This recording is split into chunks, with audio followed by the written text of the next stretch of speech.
Nice to see you. We just about to get started. It's 10 o'clock.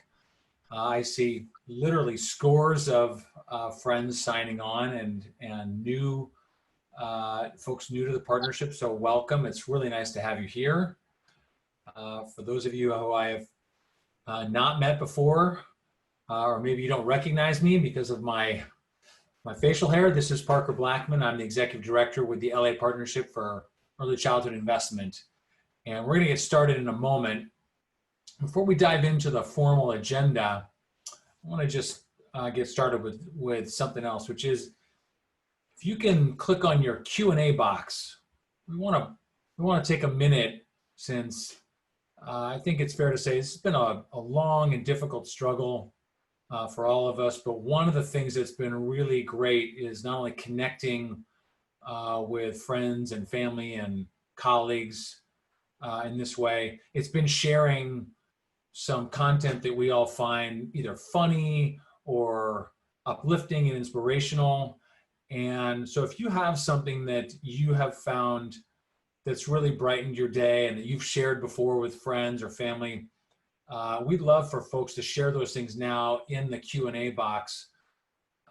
It could be, again, something funny. It can be something inspiring. It could even be a recipe for something that you made that was really excellent, because I think we're all looking for things that would be nice and delicious to make. So go ahead and take a moment. If you've got something like that, you can put it in the Q&A box and everyone will be able to see it. So I can't use the Q&A box, but I can use the chat box. So I'm gonna put in a couple things that I have found to be great, and I'm gonna put it in there as myself.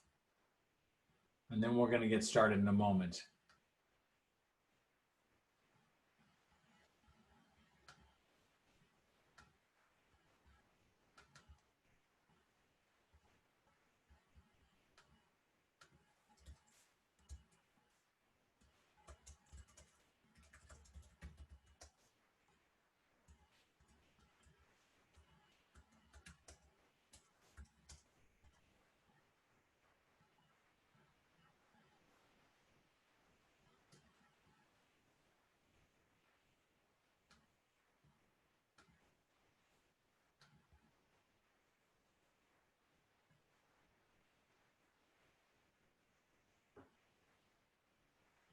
Great, I love what I'm seeing. Thank you, Lisa Parker and Rochelle and Abby and others who are chiming in. Walking meetings, I love the idea of walking meetings. Pluto the talking dog, that's new to me. I'm gonna have to check that one out. Thank you, Jeff. And for anybody who hasn't seen Some Good News by John Krasinski, that has to have been my favorite so far. So we're going to jump in and get started. Again, for those of you who joined a little bit ago, my name is Parker Blackman. I am Executive Director of the LA Partnership for Early Childhood Investment. It's really great to have you here. We're really excited about this conversation this morning.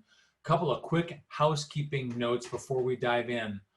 What you will be able to do, you are all on mute except for our speakers and panelists.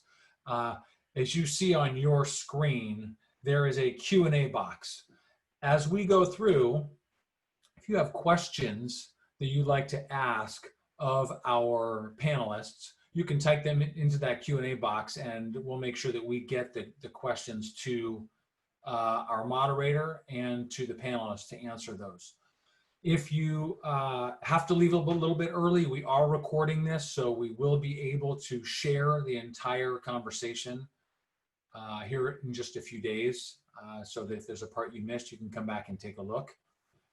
And I just have a couple of other things I want to do to get us started. But first, I really want to thank our moderator and our panelists, Kim Belche, Chris Perry, Janelle Kubanek, and Kathleen Kelly-Janis for being with us this morning.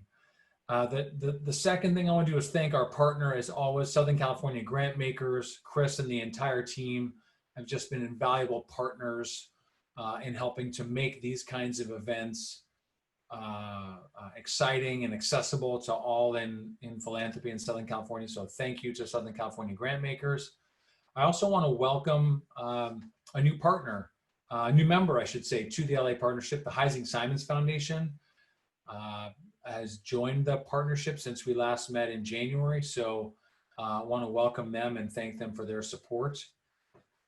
With that, I think we're ready to dive in. So again, I want to thank our speakers, and in particular, Kim Belche and her entire team at First 5 LA have been such good partners for so long. And thanks again, Kim, for agreeing to moderate our conversation today. So with that, I'm gonna turn it over to Kim. Terrific. Thank you, Parker. And thank you to the partnership for organizing this meeting.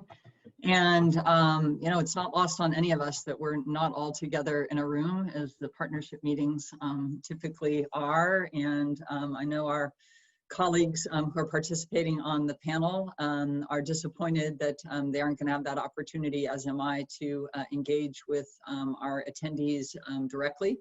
But I'm so grateful for them taking time away from what is an extraordinarily busy time in their day-to-day work lives to advance issues and outcomes that are very well aligned with the partnership. So we're eager for this to be an initial web-based conversation, and I know they're eager to find ways to more informally connect in the weeks and months ahead. I don't think in my tenure that we've ever begun an LA County partnership meeting by putting our work in a global context. We talk a lot, I know I do, about the nation state of LA, but we really are feeling a part of a global community in ways that I never have in my entire life in some respects. And that the global pandemic of COVID-19 does provide a very real and important and urgent context for our conversation today with our panel and with all of you. The global pandemic, as we know, is playing out in our nation state in some really powerful and consequential ways with enormous intensity. We represent about, you know, a third or a quarter of the California population, but half of the deaths, with far-reaching impacts in terms of our county's unemployment, our uneven access to health coverage and services, in terms of food security, which provides the backdrop for the environment, the context within which our children are being raised. And it's playing out in our communities with a really dramatic disproportionality. The pandemic affects all of us. It requires sacrifices by all of us. And we know the pandemic and sacrifice are not being equitably spread across families and communities in LA County. The health, the social, the economic burdens are really being disproportionately felt by those communities in LA, where principally we have communities of color and low-income residents. In so many ways, this global pandemic has helped to, and I mean help in a constructive, albeit tragic way, really provided a very bright light shining on the underlying systemic issues that have been holding inequities in place for children, families, and communities in LA.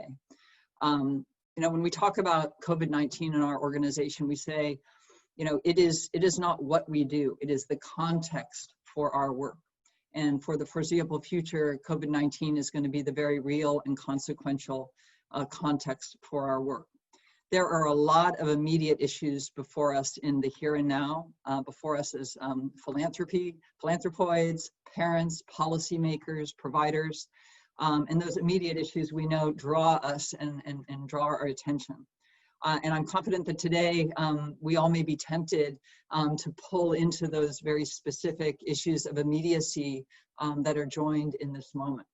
But I want to encourage, as hard as it may be, to step back and try to bring a framework or an mindset that is longer term in nature. I'm confident our organization isn't the only one that has been using terms and phrases such as crisis breeds opportunity and never let a good crisis go to waste and talking about silver linings. I don't believe those are naive phrases and mindsets. I really do believe crisis can provide an opportunity for systemic change. And in that regard, past state crises, of which I have had the opportunity to have been a part of in the early 90s and then in the Great Recession, I think are good examples of how economic and economic crisis can and financial crises can in fact inform dramatic statewide systems change. We saw that in the early 90s with Realignment 1 involving Health and Human Services, in the year 2000s with Realignment 2, as well as most recently with the local control funding formula. So I think the questions that we're looking to explore here is, big picture, what are the opportunities we can see and seize? How does the field of early childhood respond to this moment and the opportunities for broader systemic change? What are the expectations we have of policymakers and practitioners? What are the expectations we have for ourselves? And most importantly, I think, how do we ensure that as philanthropy thinks about how we find our role in this moment, how do we support efforts to both manage the crisis at hand and lead through the crisis to a stronger, more resilient and equitable future for our children and families? The master planning process is one such opportunity. To be sure, the process was envisioned and begun before COVID-19, but here we find ourselves with the process well underway in the middle of a global pandemic. And so today we're going to recognize that context and consider in that context, what are the opportunities to shape and advance some really important, equitable, sustainable, and comprehensive approaches to the systems that we know are so critical to the current and future life trajectory of our young children. So we are going to start with Kathleen Janis, and I would tee up Kathleen by noting that in this environment, we're drawn to a lot of the unknowns and the fluidity and the uncertainty. And I want to encourage us to focus on as well and hold tight to what is known. And one of the things we know is we know a lot about the LA context. We know a lot about disproportionality and how it's playing out throughout our communities. We also know at the state level, we have a governor who has been and continues to be deeply committed to the healthy and safe and school-ready development of our youngest children. We also know we have a governor who understands the importance of public-private partnerships and has said there's never been a more important time than now for public and private entities to come together, and that includes philanthropy. So we're fortunate to have Kathleen join us to kick off this morning's panel. Kathleen is the governor's senior advisor for social innovation, and the question really is, how do we join government and philanthropic leaders to create that type of vision and create a system for early childhood that we know makes sense for our children and families broadly, and particularly for those young children and their families who face the greatest barriers to greatest barriers to opportunity and equitable outcomes. So Kathleen, let's turn it over to you to kick things off. Well, thank you so much, Kim and Parker and the LA Partnership for Early Childhood Investment for all of your leadership on behalf of our smallest Californians. It's been such a pleasure to work so closely with so many of you over the past year as we've embarked on this process of developing a master plan for early childhood in California. And we're excited to continue to deepen that partnership in the months to come. Ever since I started this role about a year ago, I've been saying, echoing the governor really, that this is a moment for partnership like never before, that we need all hands on deck. And never could I have imagined how true that would be as it is in this moment. As we have over the past several weeks embarked on this massive undertaking of addressing the COVID-19 pandemic in our state, we need philanthropy more than ever to be working in partnership with us, to be that nimble capital to support innovation and local community interventions alongside our statewide response. And we've seen this already with so many of our early childhood funders, where so many of you have been working so hard to launch funds all over the state to support childcare for essential workers, for example, to allow them to do their work on the front lines. And that's been a really critical role already that our early childhood funders have played. On a personal note, I'm in this privileged position to get to hear from so many private, philanthropic, and nonprofit partners who have been coming to us saying, how can we help? What can we do to support your response? And Well, I think it's far too soon to do a victory lap in California. We are not out of the woods yet. Um, I do think that we can safely say that California has been a beacon for public-private partnerships in this COVID-19 response, that whether it's our partnership with tech companies like Verily that have been launching community-based testing sites in partnership with the Department of Public Health all over the state, or our recently announced $125 million public-private partnership fund to support undocumented immigrants in California, which is now having ripple effects and being replicated throughout the country. We have truly embodied a multi-sector approach to our COVID-19 response in California under Governor Newsom's leadership, and we have been more effective in our response because of it. The same is going to be true as we emerge from this pandemic, where as a society, we are going to have to reinvent early childhood care, and where I think we all have a greater appreciation of our early childhood caregivers. I am a mom of 3, and I certainly am one of those people. And the master plan for early childhood is going to be such a crucial framework for helping us to reinvent this world in the way that we want to see it, in a way that reflects our California values, especially for the most vulnerable children in families in California, both to weather this crisis as well as to envision a system that we want for the future.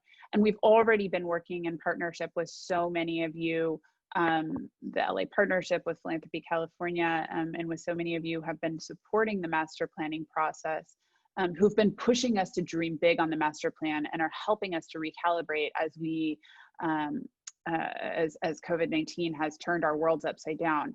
And we really want to use this webinar as an opportunity to solicit your feedback through your questions, and to find ways to engage you in partnership in the weeks and months to come, as you'll hear from Chris and Janelle, and thinking about how we can leverage all hands on deck to develop a master plan that we can all work toward implementing in the future.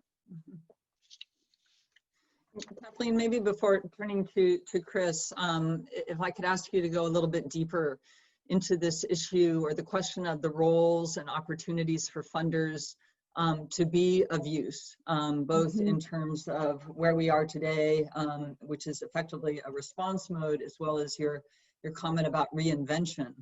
So, you know, funders want to be of use. We want to be useful. Are there some additional thoughts you would share with us about how funders can be of use? And I'd also like you to be direct with us in terms of, are there things that funders could maybe do less of, where maybe we aren't as helpful, or we think we're being helpful and we're actually not? So, you know, some additional thoughts on opportunities, things that philanthropy can doing to be helpful at this time, as well as, you know, what's actually less helpful. Yeah, well, I think first of all, I think we have this opportunity to leverage thought partnership as we are really all living in this new world.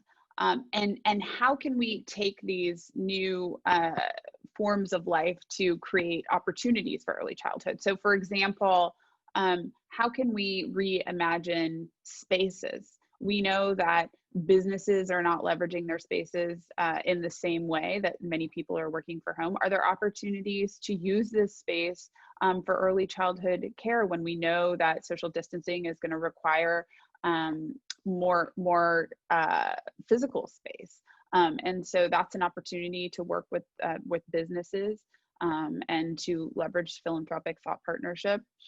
We're also really excited to think about how we can leverage this crisis as an opportunity to reinvent the workforce. We know that there's going to be a lot of sectors that are not going to come back, and that we're going to have a lot of folks who are out of work. And I'm supporting the Economic Recovery Task Force. I think there's an opportunity to engage with the early childhood workforce as part of that process as well, and think about how can we envision new ways of training and education for this workforce, and how can philanthropy partner on professionalizing that and supporting that throughout the state. And then I just think there's also a general opportunity for philanthropy to partnership on innovation and pilots to support new initiatives or approaches that we might recommend as part of the master plan. You'll hear from Chris and Janelle, we're going to need those proof points, those opportunities to show that this isn't just something that we're recommending because we think it's a good idea, it's because it's proven and it has worked. And so the more kind of proof points that we can point to as part of this process, I think the more effective we're going to be at bringing those ideas to scale. Well, you have a lot of partners in the partnership that are eager to continue to work with you or engage freshly in terms of shaping and advancing some of those proof points and innovative approaches. So that's a good segue to Chris Perry. So Chris, why don't we turn to you? Chris is Deputy Secretary for Health and Human Services with focus on early childhood development, as well as Senior Advisor to Governor Newsom. And Chris, let's turn it over to you to provide some kind of big picture context setting for the master plan, and then we'll go more deeply into the master plan with Janelle. Great, thanks Kim, and nice to see you Kathleen, and thank you for the invitation, Parker, to share a little bit about our progress on the master plan for early learning and care. Janelle Kubanik has been leading a large research team for many months now. And it is both a challenge and an opportunity to be doing master planning during COVID. We'll go into great detail about that plan with her presentation, but before doing that, I thought I'd give just a little bit more context for what it means to be in the public sector while we look at a system like early childhood that has been traditionally, historically underfunded, and has, in a sense, not really had an opportunity to come into its own the way that some other systems, such as K-12 and higher education, have. So when we are looking strategically at what may need to be changed in the plan, as well as what may need to be changed due to COVID, we have, in a sense, an accelerated opportunity to look at how to bring a system to its new, more functional place than maybe it's been in before. As many of you will recall, during the Great Recession, the early childhood field was experienced major setbacks, major cuts. I think it's fair to say that we're headed into a very difficult budget cycle as well, and may for a few more years. That brings us to not only the need for a great plan, but for great partnerships with all of you, and an opportunity to think not only about near-term needs, but also what would be strategic for us to partner on over the next few years. And I'm so excited that Janelle and Kathleen are a part of this conversation and can steer us through 24 or 36 months of conversation about early childhood in California and what we can do better together. My hope is that we'll also take a page out of a couple of other books, remembering the Great Recession, and then later how the federal government in particular focused strategically on stimulus and on recovery. And when I look at our situation here in California, and I think about your collective power as a philanthropic community, I think about what is your opportunity to provide stimulus for our recovery in early childhood? What are some of the ways we can tee up ideas for you that have been vetted, that have been tested, that are included in the plan, that may provide opportunities for investment to spur the kind of innovation and improvement that the system so desperately needs? I look forward to partnering with all of you, and also thinking through some of those great opportunities, not only as Southern California, Los Angeles partners, but with our friends in Northern California and around the whole state. The new plan that we're going to be working on is based on an approval for $5 million last July. Last July seems right now like 10 years ago. May I just say, it doesn't seem like last year. And we have until October 1st to complete this plan. we're going to meet all of the statutory requirements of the plan, but we're also going to use this opportunity of COVID to create a plan that could be implemented in the future budget, this one and the next one, as a way of signaling what our highest priorities are. And Janelle will speak to you quite extensively about 2-generation models, equity, affordability, and accessibility. Whole child, whole family, these values will be used extensively in our planning. I look forward to talking to you more in the future about how we can partner on those innovation and stimulus ideas. And I look forward to hearing Janelle's detailed report on where we are with the plan. Thanks. Chris, do you have some, thank you, Chris. Do you have some counsel for the partnership? I mean, the partnership is a very much of a mission-driven, values-based, equity-focused group of funders. And, you know, you spoke to, and I did in my opening comments as well, this holding this tension between response and reinvention. You know, do you have some thoughts for how funders might engage and manage through that, so we're not all just reacting or responding to the crisis of the moment, but as you're inviting funders to do, really partner with the administration and others to reinvent a system that can advance the long-term goals we have for young children, especially the most vulnerable? Yep. Thank you for that question. It's a great question. I mean, I think of this both as a marathon and a sprint, and we're going to be doing both throughout the next several years. There are specific examples. Kathleen's example about facilities, I think, is top of mind as we think about social distancing and increased spacing in early childhood and the safety of both the providers and the students. But I'm also thinking quite a bit lately about data and data systems and integrating our data systems across departments, across programs and funding streams from the state, local, and federal levels, and across different departments where data lives and if it were more integrated, would provide, I think, parents a much better line of sight into the programs that they're potentially eligible for. And then going into the future, some of the great material and the content that we could be sharing with parents about supporting their children at home while they're on paid family leave or sick leave or working from home. I think data has an opportunity, and there are going to be multiple iterations of a data system that I think could lend themselves very well to partnership. Mm-hmm. And then the other area that I think of when I think about philanthropy and pooled philanthropy is professional development in the workforce, and how we can come together around the definition of quality, how we can collectively support providers in our community who we know now are going to be under tremendous strain and are going to be having to almost reimagine, reinvent their careers. They may not be working in a classroom the way they were before or in a large center. They may have to strike out on their own. They may have to start their own business. So there may be needs that associated with small business owners, with creating networks that support them on their sort of the back end or back of house pieces of running a family childcare operation, either in someone else's home or in their own.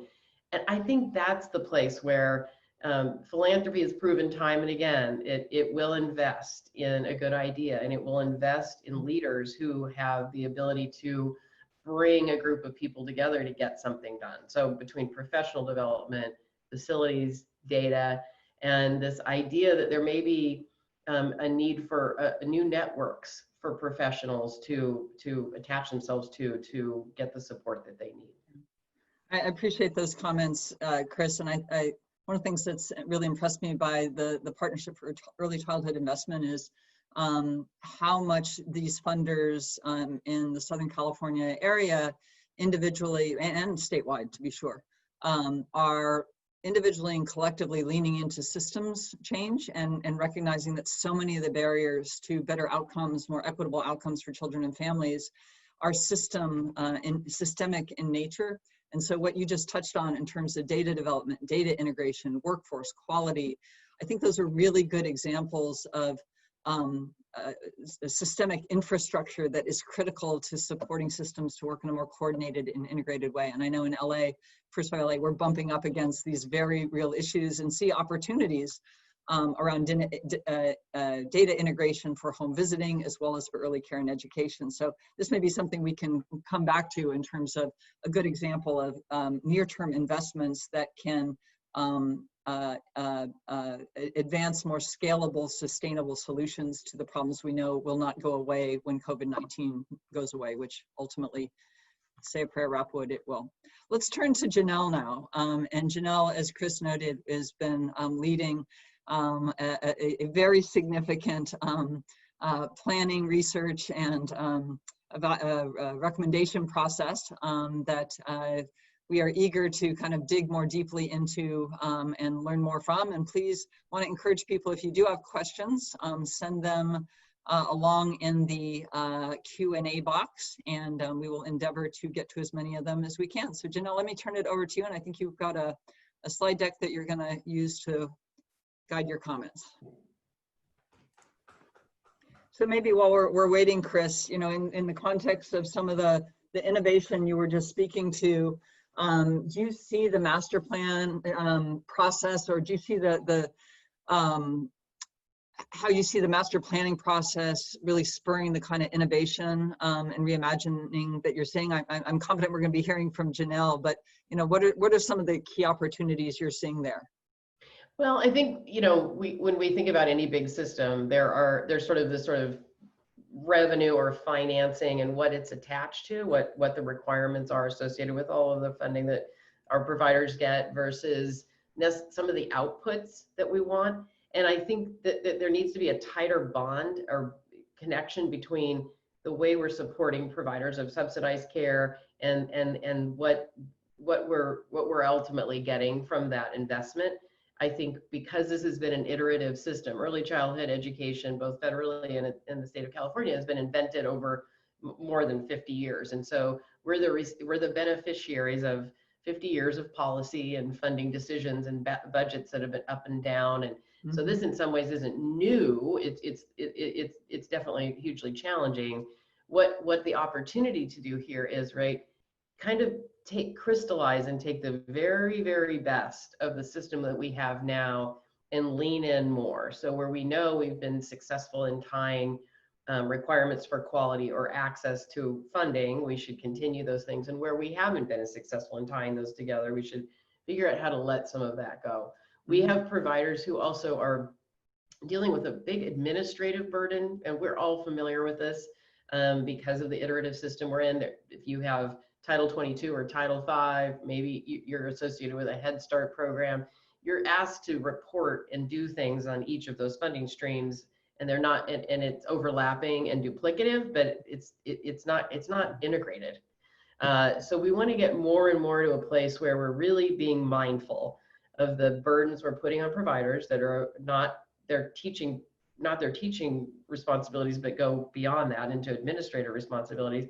And we want to go into a place where everything we're creating ultimately supports the child and the parent as best as we possibly can. So we have to support the provider to get that result, but we have to give parents more access and more visibility into the program their child's in and all of the other things they might be eligible for. And this just gets back to the data point over and over again. How do we simplify the transfer of information, from whether it's from the state to the provider, from the provider to the parent, from the provider back to the state? I think we have so much work to do, and we're fortunate in that it's taken us so long to get to this place that there are great solutions out there. And we are in a position to go a little faster than maybe we have in the past. So I'm optimistic, Kim, that the silver lining of COVID is that that we can run faster with some of these good ideas, and there are more options available than there used to be. And I would note, I think we're close to getting ready to hand it over to Janelle, is you know, one of the ways that we can effectively sprint, the Royal We can effectively sprint and run this marathon is because we have a governor who cares about young kids. We have a governor who has articulated and held on to a vision around early childhood development, and a governor who's not afraid of data. and is actually acknowledged data matters. And data matters both in terms of infrastructure and actually using it to inform policymaking and decision making. And so, you know, how philanthropy can help support that orientation and the testing of different solutions is going to be really, really critical. Let me, do we have Janelle? Parker, I'm looking at you because I've got a bunch of other things on my. I see Janelle still with a muted microphone. And you've been muted as well. Man, well, Chris, I think, you know, you and I are going to just have a nice conversation. And let me. Yeah, coffee with Kim and Chris. So hi, everybody. Maybe we'll go, this will go viral, Kim, and we'll be in a position like, you know, Jim Corden or one of these guys. We could be driving around in a car with coffee cups, but yeah. Well, I hate to turn it back on you while we wait for Janelle to come back online, but I think what's been, what I was excited about for today when we thought we were all coming to Los Angeles to meet with you in person was the example of First 5 LA too. So there's this way in which you straddle public-private. You often create public-private partnerships. You're in a position to, in some ways, prod the state to do things because you're able to innovate. You're able to be more nimble with First 5 funding and not being the state, you're a county, although you're huge.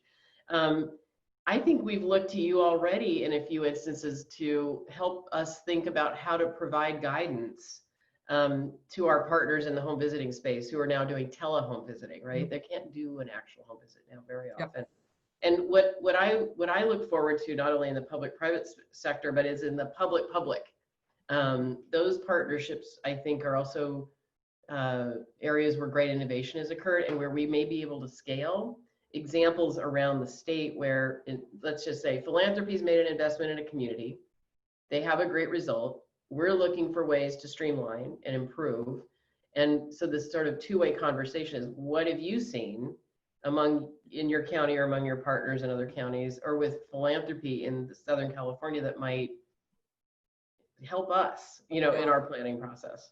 Yeah, it's a terrific question. And I think it's going back to our earlier, you know, holding the tension between responding and reacting to the crisis of the moment, as opposed to reflecting, refining, and re-envisioning our work in the context of COVID-19. So again, COVID's not what we do, it's the context within which we do it. And so our family strengthening home visiting work, which we, First 5 LA, are undertaking in partnership with a diversity of countywide, or as a part of the LA County-wide home visiting consortium. And I commend my colleagues, Diana Cariaga and Christina Altmaier, for partnering with both the systems leaders at the county level, as well as our community-based providers, to step back and rethink, so what will virtual home visiting look like? And in pretty short order, pivoting upwards of 750 home visiting workers to undertake and support virtual home visits, which, as Chris has referenced, is something we've communicated very clearly and consistently with our state partners about, because we need state guidance, we need state support. We as this part of our administrative advocacy, to ensure that these types of visits can be reimbursed. And I think that's a good example of not just responding, but doing so with creativity and thoughtfulness and harnessing technology to meet families where they are. And then to engage policymakers in a conversation about how do we support this kind of work going forward? Because I think we have to meet families where they are, and what we hear from parents is it's going to probably be some time before they're going to feel comfortable having other people go into their home. And given what we know about evidence-based home visiting programs being such a critical investment in terms of prevention of child abuse and neglect, and given how important we know home visiting programs are to supporting learning in the earliest moments in a child's life, actually before birth, at home and with parents, these are the kind of family supporting, child supporting, early learning supporting investments we need to make. So how do we bring the learning and the knowledge that is occurring in communities all over California? And I'm proud that First 5s around the state are doing a lot of really innovative partnership work with their county systems leaders. But we do bump up against some state barriers. And that's where we look to you all to, you know, help normalize or or create some coherence or consistency in terms of state policy and practice. So it's not 58 separate innovations. Mm-hmm. And data, again, data is a very important part. So when we're looking at some, targeted augmentations in terms of First 5 LA's funding, we're not going to fund direct services. We are a systems change funder, convener, and connector. And some of the investment opportunities that are emerging are very much around systems infrastructure, such as data and such as workforce. And we're eager to do those in partnership with other funders wherever possible and appropriate, and hopefully to structure them in ways that are informative to the work that the state is leading, because we are interested in scale and sustainability, and we are not the agents of scale and sustainability. That's you guys and our county partners. Okay, I'm taking a breath for a moment. I'm looking at Parker, who's avoiding eye contact, which is not a good sign. No, he's frozen. Oh, he's frozen. Okay, so I won't. in that avoiding phase. Got it. I think we're having a little technical issue, and I can't see. Right, so I'm going to ask you another question, Kim, or Chris. I work with many Kims at First 5 LA. You do? I do. And, informed by my, hold on, I'm seeing connecting to audio. Yay. Mary, do we have you back? Yes, I'm working on getting this up. Okay, all right. So, having worked in government in 1991 when we were under extraordinary fiscal constraints, and then again working, my timing in state government actually hasn't been terribly good. So in the early 90s, extraordinary fiscal constraints, Great Recession, even more significant fiscal constraints. It is very difficult when you are an elected official and a governor meeting the exigencies of the moment relative to the constitutional imperative to balance a budget, which a federal government does not, as we are currently seeing, there is not that constitutional imperative. But at the state level, there needs to be a budget balance. It is really hard to both hold the near-term necessities of general fund reductions, which in some respects is a matter of math, and articulate and hold to over time a powerful vision, in this case for early childhood development.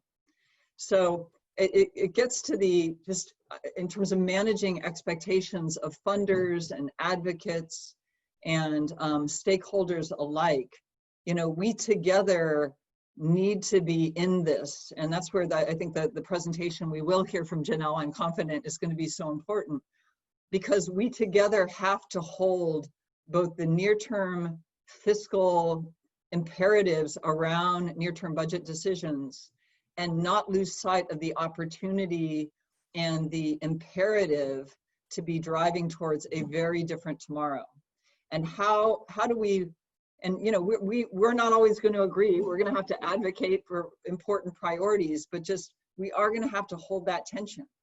And how do we ensure that those budget reductions don't further exacerbate the very real inequities that are being brought to light so dramatically and tragically today?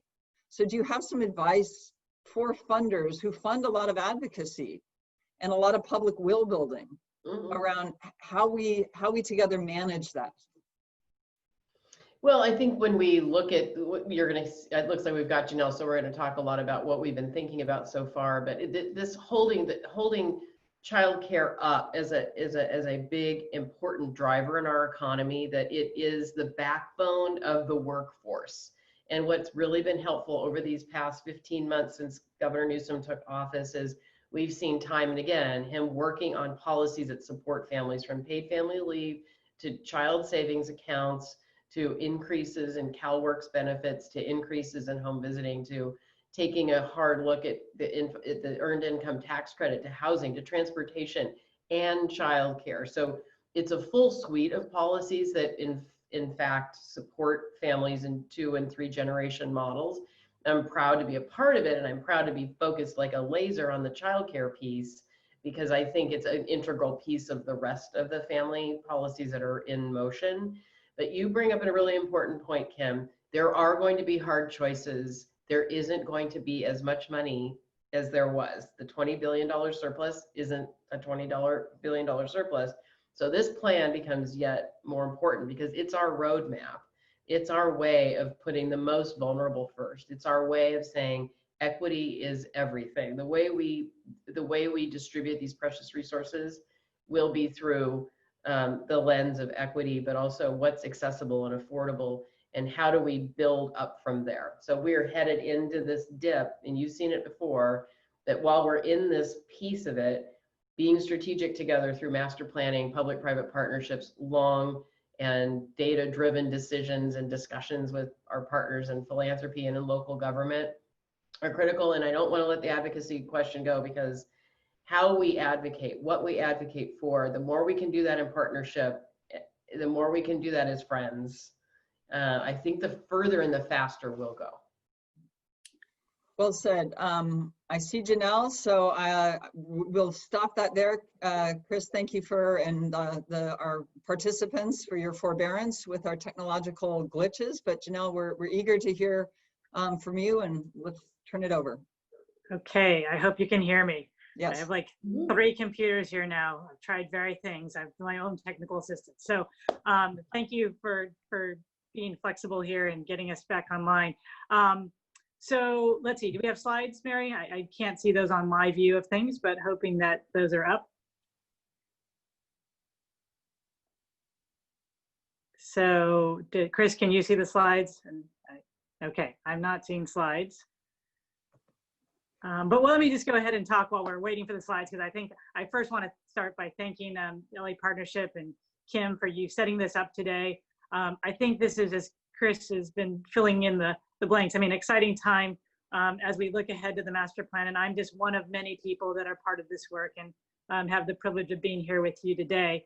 I'd like to build on something that Kathleen started with the setup, which is dreaming big. And I think as we started this master plan, we knew this was going to be an opportunity to dream big for the state. I think we hadn't foreseen, I think both has been said, the opportunity and challenges of doing it at a time like this.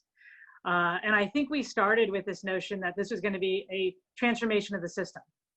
I think the recent events, in the past month and a half or so have showed us what we thought we were setting out on. I think is the transformation of the system has moved from us doing what I'll call a major remodel to actually a total rebuild. I mean, if you look at the data that's coming out through various surveys and other sources, we're going to be seeing a very different look to early child care and the needs of our communities in the upcoming, I won't just say months, but even years. That the context for this master plan has changed in the sense that we have to both rebuild for an economy, we got to rebuild for a workforce, and we see tremendous needs on the part of families and for our young children. So we're taking that all into account, and I'd say in some ways running fast. So to Chris's point about the marathon and the sprint, I think we are doing both, but also relying on different aspects of our team and our supports, including leaning already and benefiting from foundation support in this work. So I want to thank our partners from Heising Simons, from Silver Giving Foundation, from Packard for reaching out and saying, how can we be of help? So I will try to talk about where that's been helpful and then conclude with where we see more being done and where I think opportunities for continued engagement as we move along here. So let's go ahead and move to the next slide. I think just to say that we started with a charge, and the charge was to in the words of the governor, you can see on the slide here, I think it was very future forward, right? Where do we need to be in the future to address the needs of every Californian, particularly our youngest and most vulnerable? I think as we look at the effect of COVID-19 on this planning process, it doesn't diminish the need. In fact, I think it amplifies the need. That is, how do we work through what our future holds? Because I don't think anyone would say, well, because we're going to, what's happening right now, we need less attention to young children. I think if anything, we're seeing we need more attention, and it's about what children need, but also look around you and see what our families need, what our families need so they can go to work, what they need so that they can feel that their children are thriving. And I think we see a lot of opportunities, as we say in this master plan. What is it going to look like as we build readiness in the state to prioritize building back early learning and care as we start back from COVID-19? We've, in a very short amount of time, been reminded how important having childcare is to the vitality of our economy. And I think what we'd like to put forward is let's put young children first in line as we build back, so we're stronger as a system. So, Kim, you mentioned the ability to think about what we need in systems, I think both at the state level, at the local level. And I think the way we're seeing this is this has to be where we see the ability to support local system development, with the state providing some backbone of support around what that system will be. And I think the example that was talked about earlier with regard to data is so critical.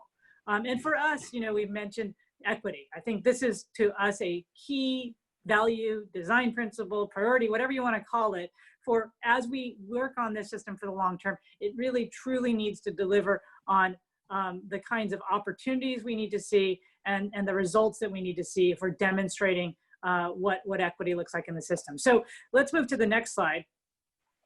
And this is to just give you a feel for what is, I'll say, defining the framework of what is putting the plan together. So, we are seeing this from a very focused around the family as the center. And that is, how do we look at family need? And we've been able to leverage information that's come out of the Blue Ribbon Commission around their conversations with families and the reflections of recommendations. We have work that's been done over the past year and a half with the Preschool Development Grant. We have other groups that have been meeting and informing this work, and we're really centering this on saying, if the system does not look different from the perspective of a family or a parent, we're not transforming the system. And so we need to design this with family forward, but combine it with strong evidence of what we know are effective practices, where we see there being impact, so that we're building a system that takes those two elements and combines them with the recommendations that have come before us. And there's, we've printed out pages and pages of recommendations. And what I'll say at some level, they're really about very similar things, which is, we got to make the system more simple so that we can deliver high quality supports that families can afford for their children. So ultimately, we see ourselves in this master plan in some ways doing the job of aggregation to actionability. We don't really, I think the good ideas are there. We're trying to sort through, how do you put the good ideas in a place, in a way that they'll lead to changes that families see and experience, and present a plan for action. That is, what are the things that we must do and will do as we're working to do this. I think, ultimately, this isn't about any one entity doing something a little different. This is actually about a whole coordination of entities, from what we see at our state level, to our local levels, to intermediaries, to our public-private partnerships, coming together with some ability to say, let's coordinate to a different result. I think what we see is some real asset to build on is there's strong agreement around what needs to change, and that things that we have right now are not delivering to the degree that we want to see, to the simplicity that we want to see, to the equity that we want to see. So those are things that we're really looking at.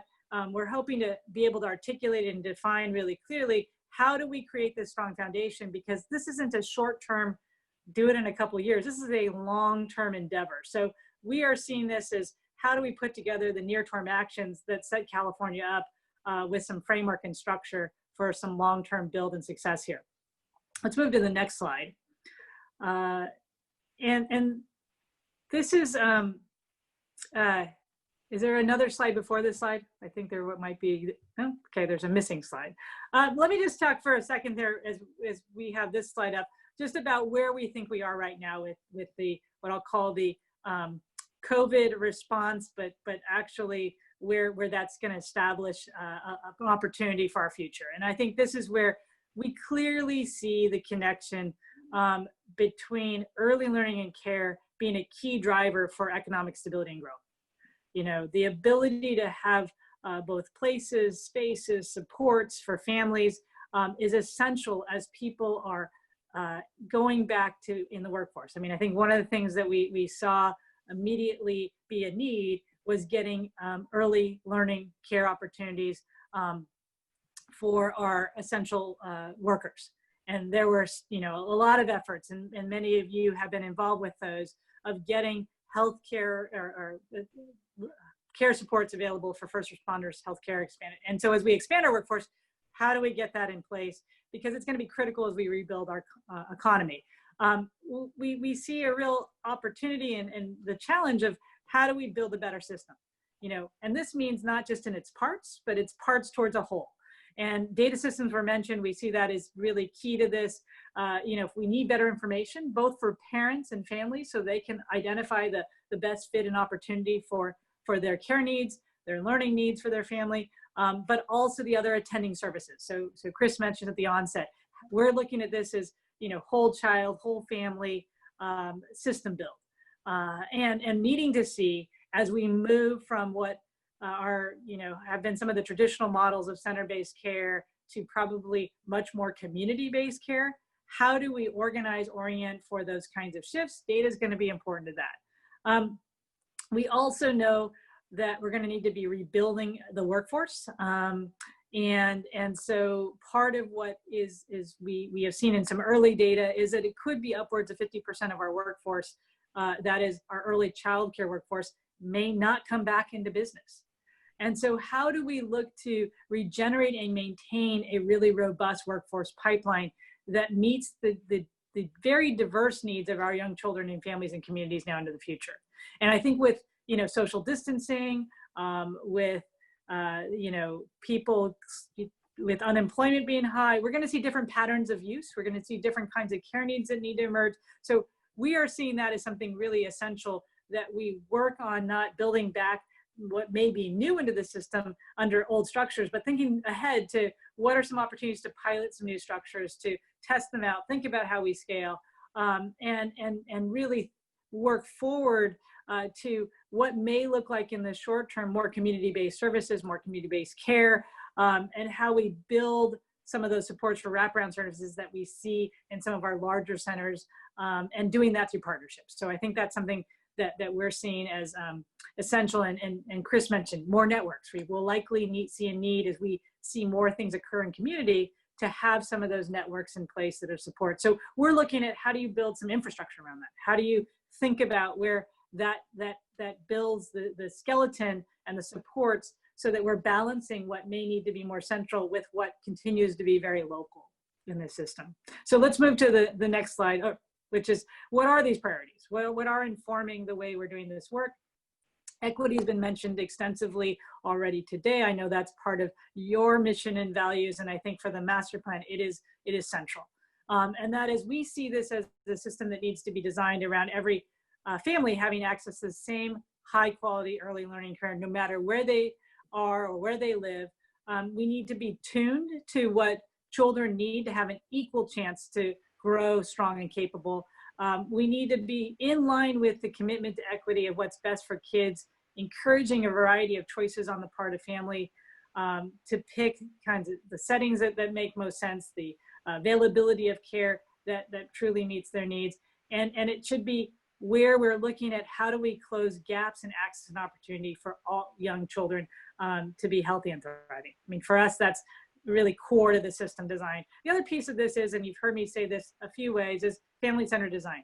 This should be a system that parents understand. We know that families are the ones selecting care for their kids.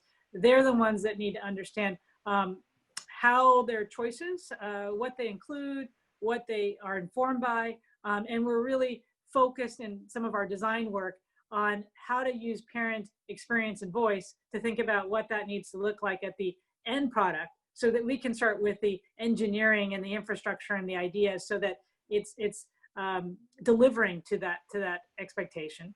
And then the last piece I'll say is caring about caregivers. I think we've heard this, you know, I think for us, the workforce piece of this is huge. If we don't have a ready workforce, you know, we won't have access. If we don't have a workforce that's engaged in ongoing professional learning and supports, we're not going to be able to move the dial on quality. And so the ability to see caregivers as really central to delivering outcomes, thinking about how we address training needs, compensation, and a system that allows for pathways for our workforce, so that we show that they're part of the ability to deliver this system. So for us, these are the three key design priorities as we go about the master plan work. So let's move to the next slide. And as Chris said earlier, focusing on whole child, right? This is something that it's not just about where a child receives care for part of the day. It's about the whole system of care and supports. And this may look very different from, depending on the age, situation of the child and their family. We see things like paid family leave being part of this for our youngest children. And this moves into other kinds of supports as we look at the ways that we support through home visiting, the families, specific needs, looking at developmental screening and thinking about health and wellness, thinking about, as we move through, where we provide early intervention support, what it means to support school readiness. And throughout this whole system, we're looking at how do we support positive interactions between children and adults. And that could be their parents, that could be their care providers, that could be other types of support. So for us, we're looking at not only how do you provide for what may be, I'll call it the formal care needs, that is through centers, through family child care, through family friend and neighbor care, and then looking at where and how do we also mesh in the many other types of supports that we know are necessary as we look at what it means to support whole child, whole family. And doing this in a way that's not just looking at children as separate from their parents, but looking at it as a dual support. So, how to being able to provide for, have parents in jobs and employment to support children, and also thinking about, older generations and their ability to be part of the care and the relationship building that we need for young children. So seeing this as a whole system piece that's going forward. Where are we in terms of what we're going to create? Let me go to the next slide. Is that we're working towards and continue to work towards having a framework that takes these ideas and says, so what are you going to do? How are we going to put together a plan that is actionable towards what we need immediately? So we're really focused on how do we create those funding structures? How do we create the structures for the workforce? How do we look at data systems in the near term, so we can say we're building forward to equity, access, inclusion, and have some cost modeling so that as we work through what's happening with COVID, we have a framework of where to put the next best dollar. What does it mean to build this system as we see resources coming back in? So we're not trying to be economic prognosticators, but what we do count on is that the state shows some growth, and as it does, where it can invest new monies and take advantage of existing resources, where ought those dollars go so that we're building towards this new system. We also think it's important, given what's been, I'll say, historically complex about this system, to have some ways that people can see this model. As you build out the system, what might it look like? As we think about young children, receiving care, what would it look like from places and build out? So we have some modeling tools that we're working on that look at county level data, looks at statewide pictures, looks at different kinds of implementation scenarios that we will be making available as part of a support piece to the recommendation, so people can see how that's being modeled. Let me move to the next slide and talk a little bit more about process here, which is, we have many parts that we're working through in terms of getting to this actual plan. And I think we're largely getting through what is the blue part of this on the left to get into what is going to become the way that we're working on creating these designs, the operational scenarios, so that we have an actual plan. Let's move to the next slide here.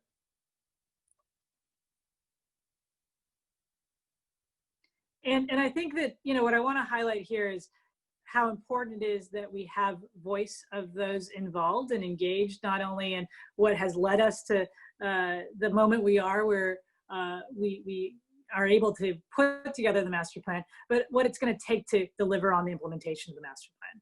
And wanting to see throughout this process the engagement of stakeholders that are part of our implementation network, either, you know, and I think calling out here public-private partners being a critical part of that. And as we move, I think we can see, you know, this is going to continue to be a community-based, community-oriented system, and wanting to leverage the connection that we have through, you know, what's on the ground with regard to current providers, current systems, and our public-private partnerships, to be thinking through how do we make the system work locally and support it through some state level structures. So we're working as best we can, given social distancing, to continue to engage folks with ideas, today being one example of that occurring, and look forward to kind of a little bit of time here to hear your questions and ideas as we move forward. But we'll be trying to be creative over the upcoming months about continuing some engagement. We're working with the Early Childhood Policy Council as a really important body to help vet ideas, to continue to keep informed. But there are other ways that we're continuing. We're working at the Parent Advisory Group that's now moved into virtual meetings. We're looking at some other design sessions with parents and providers. So there's a variety of ways that we see this being important. It certainly has changed from what we originally started with. Let's, if we could skip ahead, I think 2 slides here. Whoops, I'm sorry, just go back a slide, sorry. And this is where I want to bring things to sort of a wrap up. I know we want to leave time for some more discussion and questions. And that is to say, you know, as we're looking to create an equitable system, to us it means there's some real key features that we need to make sure that we touch on. And so one of them is universal access to targeted universalism. We need to make sure that we're opening the system up where it needs to be, around a prioritization of what it means to be an equitable system. And that is our highest need, most vulnerable children need to be first in line. And yet we have to develop a system that universally is talking about what it means to support quality, what it looks like when we create good structures for access. So this is about where we are focused on creating a system that's not one size fits all, but that can be tuned to the unique needs that we see in communities, that can be tuned to meet the needs that are surfacing with regard to equity, and including children that otherwise may not be included in the kinds of systems and quality supports that we want to see that are made available. And then the next point is access and choice for all. We need to make sure that we're presenting not only the care opportunities, but the understanding of those care opportunities, so that parents and children are able to access care at times and ways that really fit their diverse needs. And then finally, we see that there are different needs that manifest based on the age and developmental needs of a child. And so this includes things that relate to direct care, but also related to health. And so different strategies are needed as you look at the difference between infant toddler care and 4-year-old care. So where and how do we structure home visiting with you know, paid family leave and other strategies for infant care? And what do we leverage with regard to state preschools and transitional kindergarten programs and you know, school readiness activities that are aligned to those developmental milestones? So we're looking at how do we really address specific needs as they relate to these developmental milestones, constructing both policies and program recommendations that are looking to put those together. And I think in all of this, you know, there's a big piece of what needs to be delivered and having the infrastructure to do that. And so, you know, as we're looking at this right now, we're in a moment to, I'll say, stabilize, but in stabilizing, building a foundation for the future. We are seeing needs that are, you know, I think not, they may take some different forms. So facilities was mentioned earlier, where we've had a need for facilities. I think what we're seeing right now is in this moment, we have opportunities to think about facilities in different ways, as we may see, you know, more people working from home and or businesses that are closing and making available spaces. So how do we creatively look at the present situation to address what we've had as a persistent need in our early childhood? We've also always had faced a workforce shortage in that we've needed more care providers. So how do we look at now maybe the combination of care providers and economic development together? And so, you know, I think the other part of this is, and we've had initiatives around community schooling and community-based supports and, you know, place-based supports. I think more than ever, as we're seeing people be more localized because of social distancing, because of changes in, you know, where they are with jobs, we're going to need to see more things be community focused. And I think that's a particular area where public-private partnerships, where philanthropy can be really helpful to start to think very deliberately about what might we start that presents proof points, that presents some pilots, that allow us to see examples that can inform what we start to think about as we scale into the full system. I think at the end of the day, the system, when we say system, is a combination of local systems, state systems, you know, regional systems that are committed to this, to underlying principles around equity, around service, around outcomes for all young children. So I'm going to end it there, knowing that we want to leave time for some questions and some other activities, discussions. Wow, thank you, Janelle. You covered a lot of good information quickly and very thoroughly. And I know you touched on a number of issues at a high level, and I'm wondering if it might be helpful to go a little bit deeper in a couple of them. And maybe to start, it's perfect to hear the emphasis of your emphasis and Krista's and the governor's, to be sure, on the whole child, whole family framework, which is something the partnership holds very tightly to. And so it's terrific to see that as a part of the vision articulated in the master plan. Could you talk a little bit about how the master plan effort is coordinating with some of the other administrative efforts, such as the Department of Healthcare Services CalAIM proposal, which is really probably the most significant re-envisioning of the Medi-Cal program in a generation, and offers such a powerful opportunity to move Medi-Cal more upstream in terms of prevention and early intervention. So as we think about family strengthening and child health is critical to a whole child, whole family frame, how are you all coordinating those efforts with other planning within the administration? Yeah, that's a great question, Kim. And I'll start and maybe Chris will add more here. But I think one of the things we're looking for, funding becomes such an issue in terms of, are we tapping all that we can, and are we making it more complicated to get done what needs to get done? So Medi-Cal Medicaid is a perfect example, one that we've been looking at. We've been fortunate to be connected with expertise or working through with Deb Kong at Packard around what might be some of the experts out there that can help us re-envision this. We've been talking right now with some what we think are good local models where there's been able to be leveraging of that fund around some of the early intervention, around the navigator roles, so that we're trying to understand what gets tapped right now through the existing structures. And then if those are really effective structures to fund these things that we need to see in a whole child system, how might we redefine just the, I'll say the routine of using such funds opposed to what I'll call right now is pretty extraordinary.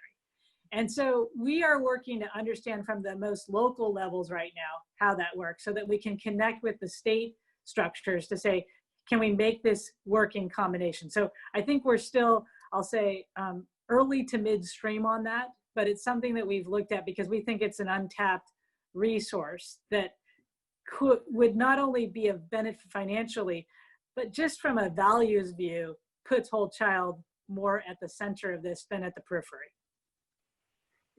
Putting children at the center, not just of an early learning system, but an early childhood development system, which is comprised of multiple systems.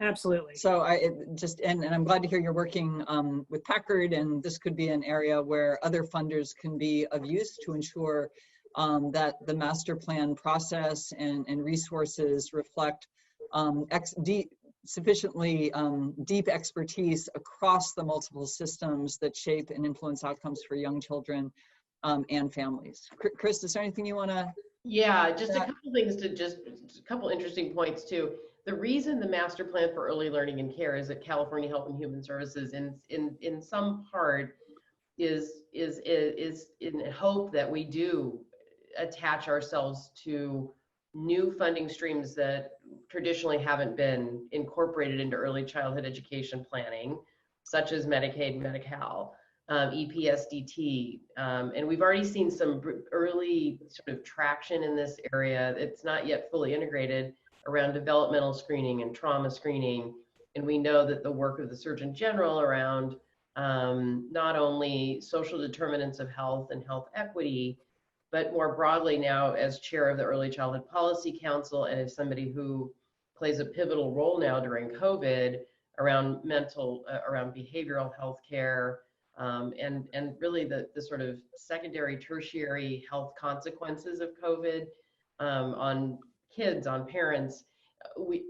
By being embedded at Health and Human Services, the master plan is just sort of from the very beginning and connected to these other initiatives and efforts. But when you bring up something as specific as CalAIM, I think it's our responsibility, and we have been working with Packard and with your team, Christina Altmeyer and others, on what exactly would that be, and what is our opening, and how do we flag that for the secretary and Brad Gilbert and other people. So it's really been important to have this line of sight into CalAIM, but I think it's also a much bigger conversation for folks like you and everyone in the call today to be thinking specifically what are the opportunities there that we could flag or use or include in the master plan. Yeah.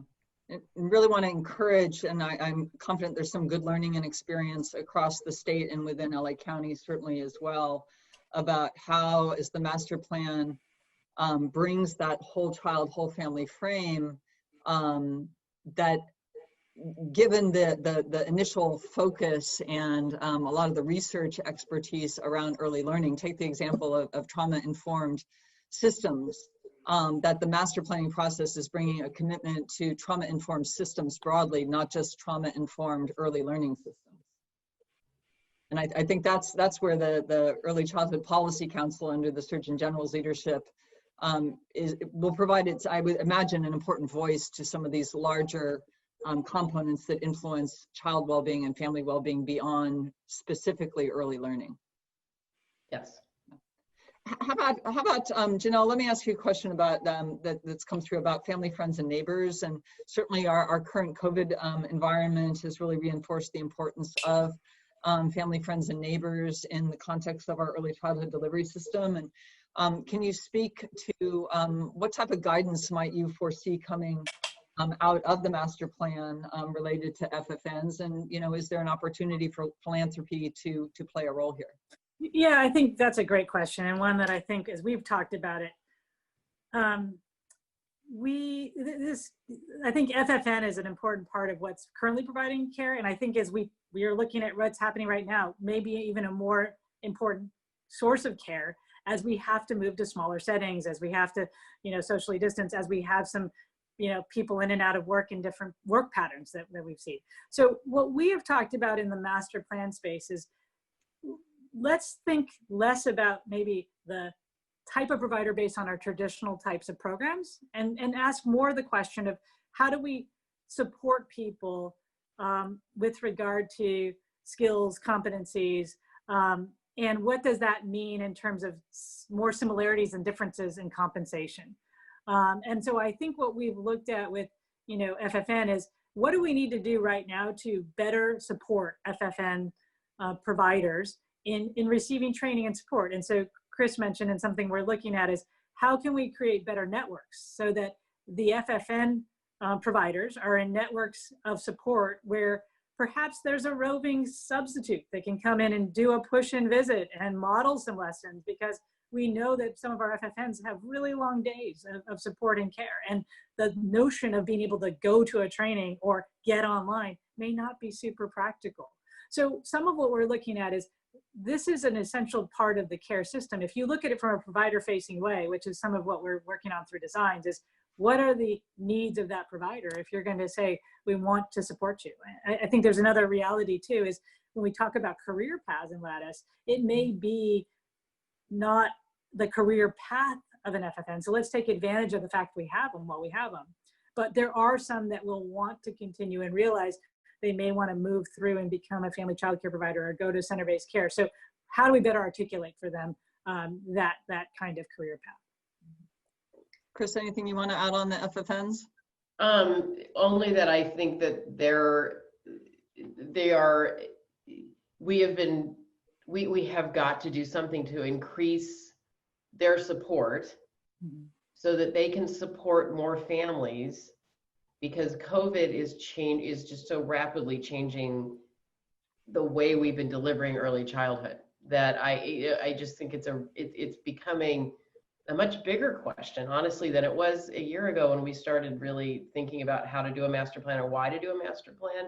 This just brings up, in some ways, it's almost where everything lands, is like family, friend, and neighbor care in some ways ends up becoming maybe a much bigger piece of the strategy going forward inside the plan than we had thought it would be. I think we were, maybe all of us over time have just sort of let our minds migrate to more of a center-based model, and more of a, TK, pre-K, getting close to get the four, like almost looking at it almost like it's a public school center-based program.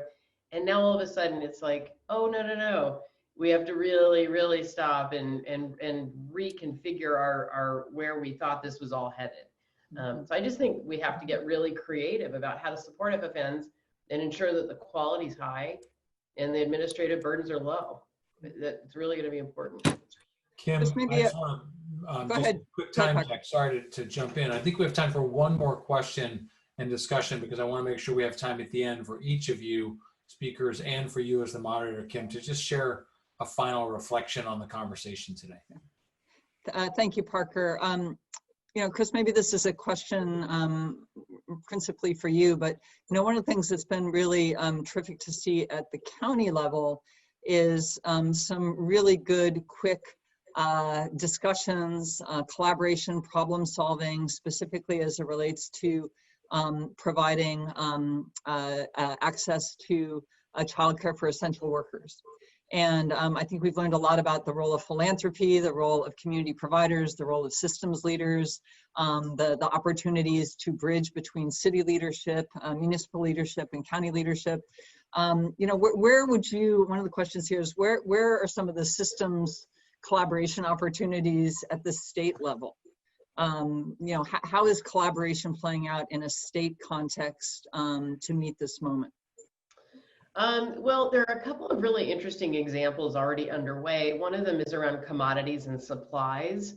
As you know, not only parents, but childcare providers are in a position of purchasing things like diapers, wipes, formula, cleanser, hand soap, etc., in bulk. And yet we have not really figured out, we're figuring out, but we haven't figured out completely how to do this for a long stretch of time. There are some terrific nonprofit partners in this space. Baby to Baby comes to mind, supplybank.org. So on this sort of tangible, concrete level, there's a supply issue that has emerged around COVID and will continue for many, many months to come. And then sort of on the more programmatic or policy side, I mean, there are opportunities right now for us to engage in some really specific time-limited conversations about the system we have and what the one we want. And I think Janelle is really perfectly positioned to do some ad hoc conversations with those of you who have been funding different parts of the system, have tremendous in-house expertise, or have come into or could help us understand what's going on in regions of California, parts of California that we could lift up and point to as an example of innovation, for example, around FFNs and how have they been networked or how have they been supported. So there are a number of options, Kim, that I think we should use the master plan as the vehicle to capture and lift up. And of course, this will all be quite accelerated, but I have a feeling you're not on this call unless you like to get things done. So this should be an opportunity for us to follow up either through Parker and Mary or you, circle back with folks. And I know Kathleen at the beginning of the call pointed out how important moving to public-private partnerships is to all of us. So, And that's a terrific invitation to end on before final comments. So we'll come back to you in a moment, Chris. But Janelle, why don't we, let me invite you to make a minute or two of closing comments or reflections before we close. Okay, well, thanks so much and really appreciate this opportunity today. And I think I'll build where Chris said. I mean, we are applying our energies to helping lift up the ideas that we know matter. And I think those come because they work in real places, and we want to see, I think one of the things that we're taking really seriously is there have been lots of plans that have come before, and our charge is to make one actionable. And that means it means people see the possibility of doing and can see the steps to do. And I think that's something that, you know, Chris and others that are involved with helping us with this work keep impressing. If it can't be done, it can't be real. So I think we need to keep it grounded in what people see as where they can put their energy. We need to be taking good ideas and making them things that we can, you know, posit for the state to be doing. So I think this means it's about moving legs and arms and minds. And so we're really open to the ideas, suggestions, resources, and actively pulling those into a space where we can put them into what we hope will be a compelling and actionable plan. Terrific, thank you. Chris, let me turn to you before turning to Kathleen. Just thanks for having us today. I'm sorry we couldn't be together in person. I so appreciate your time and attention and support, both already and I think into the future. I so enjoyed running a pooled philanthropic fund for a number of years, and I look forward to this opportunity to keep benefiting from your expertise and your support over the next few years as we pivot a system to one that I think we could all be proud of and can co-support and co-own. So thank you. Thank you, Chris. Kathleen? Well, it feels like we just scratched the surface here today. And I'm glad that you all got to hear from Janelle some of the principles that we are approaching this plan with. And some of you have already included in the Q&A box some great examples of public-private partnerships that are already innovating in some of the spaces that Janelle mentioned. So we'd love to hear more of those ideas and examples, and really look forward to finding ways to continue to connect as we work toward the launch of the master plan later this year. Well, let me close by thanking the partnership for organizing today's gathering, to our partners who stepped up and immediately said, okay, we can't be there in person, but we'll do it via webinar, and for engaging so nimbly in the context of an important and complex topic, as well as with a few technological glitches.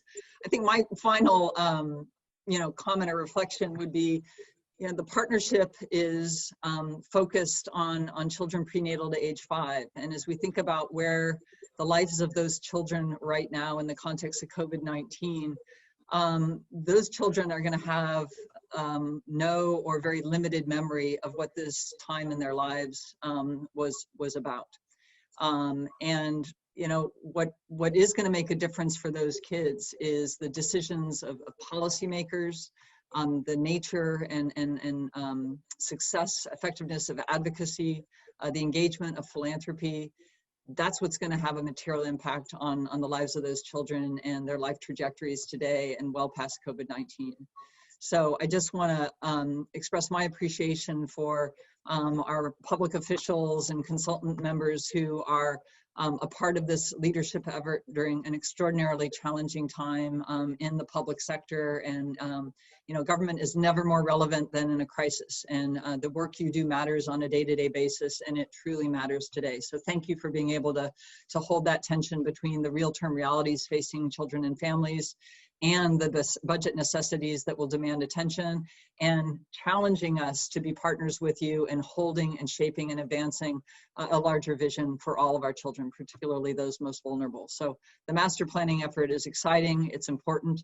And it is one that we together in philanthropy need to be a part of that, responding and reinventing ourselves to be meaningful and productive partners with you. So look to the partnership, look to philanthropy broadly to be that partner with you. And we look forward to smaller, more informal, intimate gatherings to help move the master planning process to the next phase. Thank you. Thanks so much.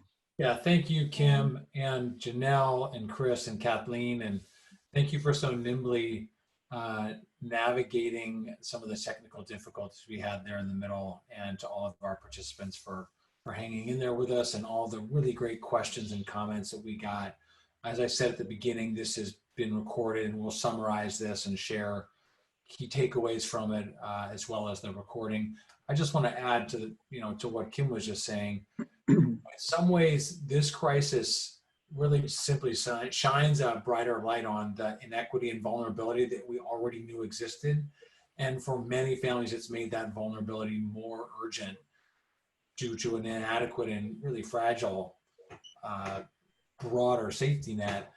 And the thing that I find so encouraging about this call is that I hear the leaders here today taking the existing master planning process and really thinking boldly and expansively for how can we not just move this forward, but learn from the crisis at the moment and look at the frailties and with a different light and what it's really revealed, and adapting the process to make sure that we come out the other end of this crisis with not just a plan, but a broader vision of how government can help to build more resilient systems for our most vulnerable children and families.